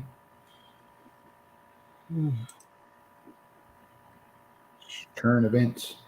Actually, yeah, because Crown Jewel will be coming up in 2 weeks. That's the 27th and 28th, 28th, 29th. No, we would. Oh yeah, I'm looking at the wrong date. Okay, yeah, so we'll be doing the show on the 22nd. Crown Jewel is on the 4th. Okay. Okay. Well, good then, because the week before Halloween, I'll be tied up that whole week with our fire department haunted house Okay. that we put on for 3 days. So it takes a week to set up and 3 days to run and then 3 days to tear it down. So you wouldn't be able to do that Saturday or Sunday at all anyway. And plus, you're working that. I'll be working Thursday and Sunday of that week, I do believe. Okay. All right. So, and hopefully maybe by then they'll have some more matches scheduled. Because We'll know more. Yeah, now, we'll know more then. Yeah, we only have Seth Rollins and Drew McIntyre, which that should be a good match. They've already got that one set up for Crown Jewel? Yeah, that's the only one. Okay. But I think that they're going to have Cody and Jay versus Jimmy and Solo. I can see that. Yeah, but I kind of want them to hold off on Jimmy and Jay not even touching each other until WrestleMania. That would be even better. Yeah, To me. because even before they split up earlier this year, they both said that they want to have a WrestleMania match of them two against each other. And I think that's what they're building towards, having them two wrestling each other at WrestleMania, which WrestleMania 40, what better WrestleMania is that going to be? Yeah, brother against brother. Yeah. So, okay, well, 2 hours and 10 minutes, and it's time for us to get off. I got to get back to work. Tune in, Chris. I'll be hitting you up on Xbox there sometime tonight, probably. Wait till everybody kind of chills out, goes to bed, and I don't have to work tomorrow. I do have to teach class tomorrow night, but that's 4 o'clock. All right, well, thank you for joining us on the show tonight. It's been good having this show back on, but we both had too much going on over the summer. It was ridiculous. Yeah, it was good to get back on. Yes. And we'll be back to next week. Have a good night. See y'all.